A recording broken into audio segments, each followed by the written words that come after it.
Algebra 2 Honors 5.3 notes. We are going to be doing transformations of radical functions, including the square root of x and the cube root of x. And so we're going to have parent functions, know domain and range, and apply transformations to these, just as we have other parent functions. And so our square root function has a domain of x is greater than or equal to 0. And so in interval notation, that is going to be 0 to infinity. You can take the square root of 0. One of the points on the square root function is 0, 0. And the range is y is greater than or equal to 0 as well. So the range is also 0 to infinity for the y values. And so some points on the square root function. If we look at this table of values, the square root of 0 is 0, square root of 1 is 1, square root of 4 is 2, square root of 9 is 3, square root of 16 is 4. Sometimes it's good to know these other couple of approximated values of the square root. If x is 3, the square root of 3 is about 1.7. And for 2, the square root of 2 is about 1.4. And so just for the basic graph, we have 0, 0, 1, 1, and then the square root of 4 is 2. And if we can go out further, at 9, we'd be up at 3, and then put the arrow on it to show that it's going to continue. All right, then we have the cubed root function. That looks a little different. And the domain and range are all real numbers, so they are both negative infinity to infinity. Because you can take the cubed root of any negative number as well as any positive real number. And so that's kind of what that graph looks like. And so if I have this table of values here, the cubed root of negative 8 is negative 2, cubed root of negative 1 is negative 1, cubed root of 0 is 0, cubed root of 1 is 1, cubed root of 8 is 2. So if you would continue out and you can get to where x is 8, the cubed root of 8 is going to be where you hit at 2. And same thing if you can get out to where x is a negative 8. You're going to be down at negative 2. And notice the shape of this function. It basically starts to get vertical right at 0, 0. You have this change in concavity here. We say it's concave up to the left of 0, 0, and it is concave down to the right of 0. You need to have that change in concavity noted when you graph that. So a couple of other values that might be helpful are perfect cubes. So negative 27, if x is a negative 27, the cubed root is a negative 3. Or if x is a positive 27, x is a positive 3. Just in case, as you transform functions, those might come into play. So this is not a calculator section. This is use transformations of functions, and so show use of tables to get specific points using transformations. So in this first one, you just need to recognize that the parent function of this is y is equal to the square root of x. So start with the table of values for x and the square root of x. And so I would want you to have at least the 0, 1, 4, 9, and 16, which are 0, 1, square root's 2, 3, and then 4. So those are 5 points on the parent function. And then the transformation is if you are taking, excuse me, f of 1/3 x. When you multiply the x by 1/3, that is a horizontal stretch by a factor of 3. And that means you need to multiply the x values by 3. So that you will stretch that point 3 times the distance it was from the x-axis.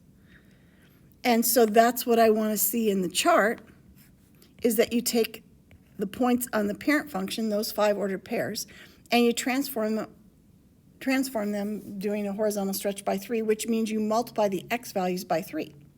So you have a 0, a 3, a 12, 27, and 3 times 16 is 48. And then the y values will remain the same for those. And so when you graph this, it's just a -10 to 10 grid. I need to have a few more points fall on this. So I want to go ahead and I'm going to say here's 3, here is 6, here's 9, here's 12, and so that I can get a few more points on here. And so if I plot this, I have 0, 0, and then I'm going to go ahead and stretch the y-axis a little bit. So 0, 0, and then 3, 1, and 12, 2, so that I can get a little more to that function than if I would not have changed the scale. And so there you have it, and it says include domain and range. So the domain of this, you're starting at 0 and going to the right indefinitely, and the range is also starting at 0 and going up to positive infinity. So let's talk a little bit more about these tables of values. I don't want you using the calculator to do this. I want you to use transformations of functions. And what I could do, I'm just going to go down here. What I could do is say f of x has these points. And maybe I'll have 2, 10, and 4, 15, and 10, 30, something like that. And I'm going to say that g of x is that f of 1/3 x. And so that means you need to take the function f of x, and here are the table of values for f and f of x. And you have to, I'm not giving you an equation. I'm just giving you points on the parent function. You would have to know that this means you need to multiply the x values by 3. So complete the chart for g of x using these 3 points, and you would have to know to multiply the x values by 3 and leave the y values alone. And that way I can test you on the transformations, and you can't just plug into a formula. You have to know what the transformations are. So you need to practice them on your homework. And here is the summary of those transformations. I've included this on a variety of homework pages. So there you have it, horizontal stretch or shrink. There's an example. If you have 3x underneath that parent function of the square root, it's a shrink, horizontal shrink of 1/3, versus if it's a 1/2 x, it's a horizontal stretch by a factor of 2. So you have this table to look at and refer back to help you remember these transformations. All right, so on the next one, the parent function is the cubed root function. So on that one, I would want to see the table of values where you have -8, -1, 0, 1, and +8 at the very least. And the cubed root of -8 is -2. Oops. Then we have -1, 0, 1, and 2. Those are your parent function points. And then, so what is this transformation? Well, the negation is a reflection in the x-axis.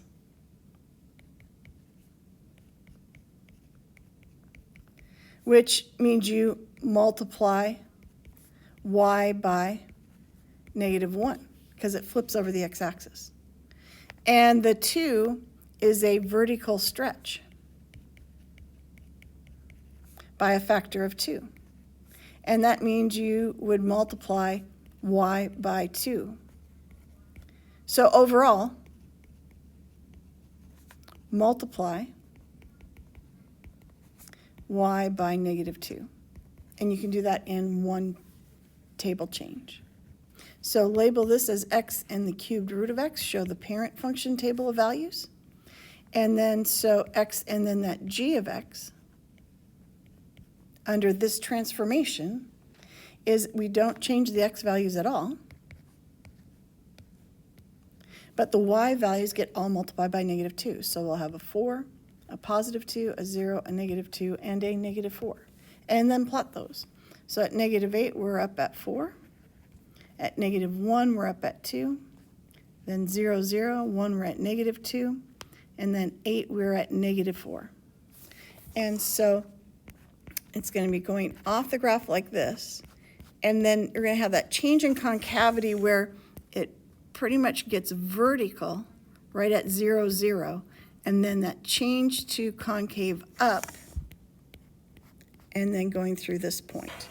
And there is the transformed function. And I want to see your parent function table of values and how they get changed under those transformations. All right, so example 2, describe the transformations and then graph each function. Use tables to show the transformations of points. So again, here is your parent function. So we have x and then the square root of x. So 0, 1, 4, 9, 16. 0, 1, 2, 3, and 4. It doesn't take very long at all to write those out. And so what you should realize is this is going to move it left 2, and this is going to make it go down 3. So for left 2, subtract 2 from the x values.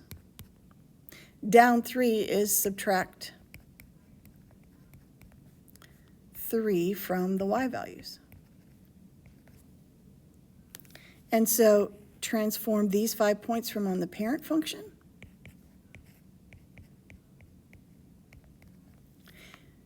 And so to the left 2, -2, -1, 2, 7, and 14. So subtract 2 from all the x values, then subtract 3 from all the y values.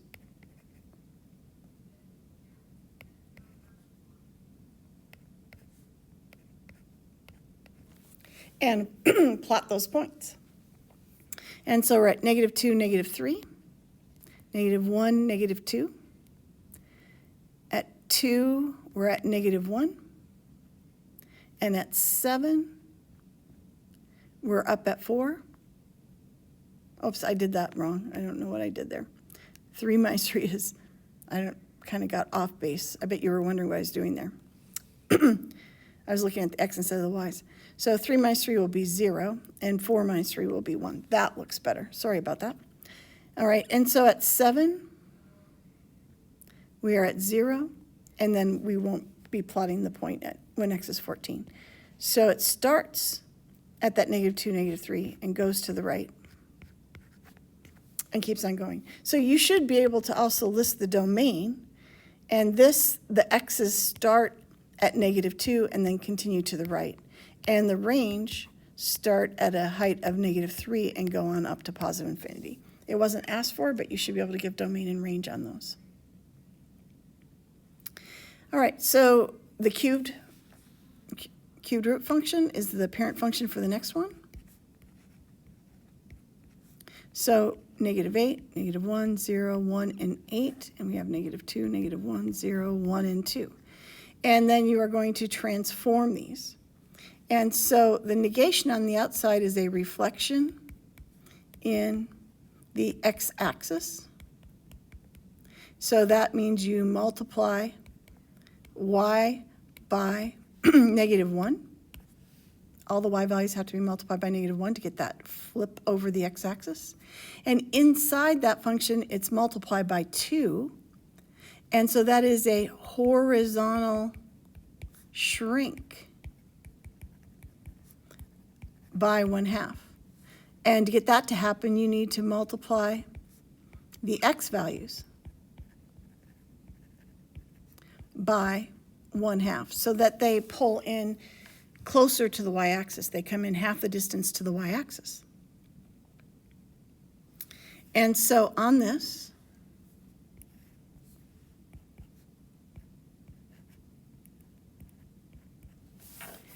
the x values are going to be multiplied by 1/2.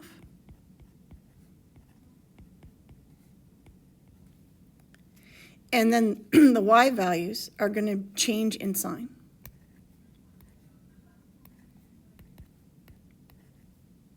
So we are at -4 and up 2, -1/2 up 1, 0, 0, 1/2 down 1, and to the right 4 and down 2. Now you might want to consider the cube root of -27 is -3. And so at -13.5, and then you would be changing the sign, you'd be at +3. So somewhere out here, you're going to be up at +3. And similarly, we could do that with 27 as well. But, so it's going off the grid there, it's coming down. This is concave down, and then it goes where it starts to get vertical.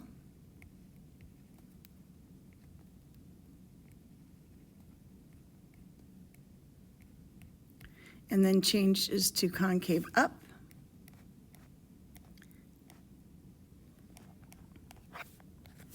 And there we have it. Domain and range are both -infinity to infinity. All right, example 3. The function e of d is 0.25 square root of d, and approximates the number of seconds it takes a dropped object to fall d feet on Earth. The function s of d is 4.4 times e of d. That just means that we're multiplying it. And approximates the number of seconds for the dropped object to fall d feet on Saturn. Write a rule for s of d. So this looks complicated, but all it is you replace e of d with what it equals to.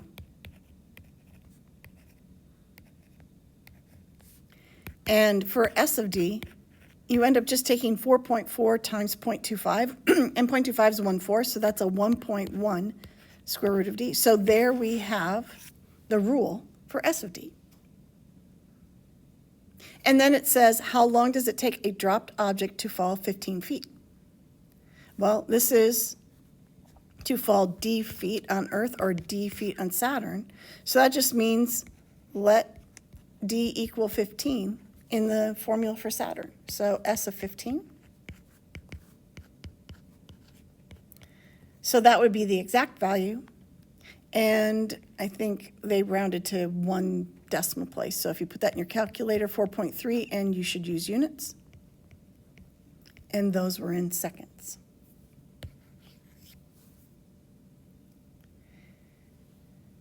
Example 4, let the graph of G be a horizontal stretch by 3, followed by a translation 6 units to the right of this cubed root function. Write a rule for G. So I'm going to start with the horizontal stretch, and that means I need to use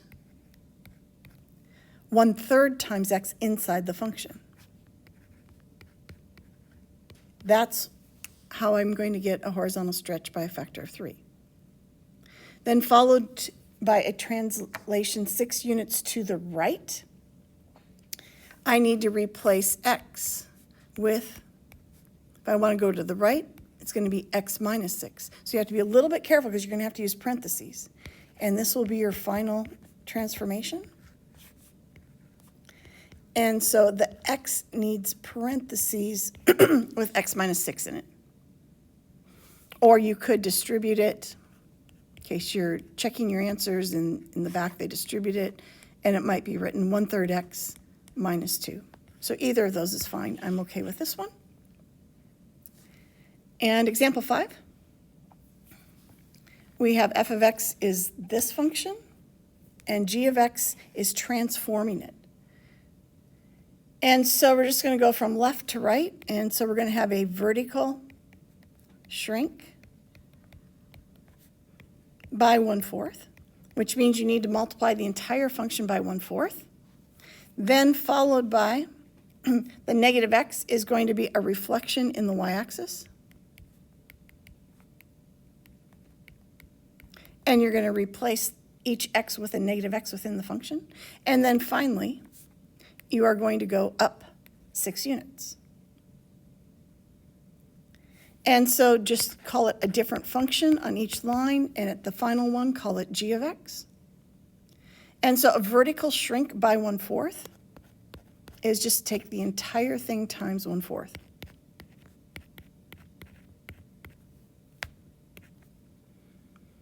And then a reflection in the y-axis, I'll call that m of x. You need to replace each x with a negative x.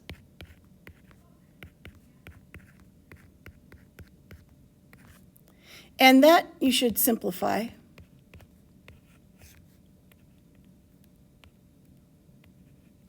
A negative x squared will be just positive x squared, and then a minus 10x. And then to that, you need to shift it up 6, which needs a plus 6 on the outside.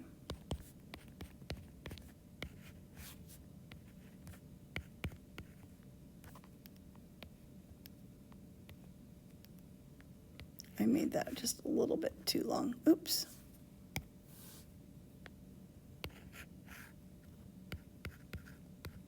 Outside of the radical, you need plus 6.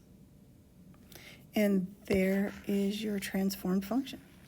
You've had these types of problems before, so now we're just applying them to the square root function and cube root functions.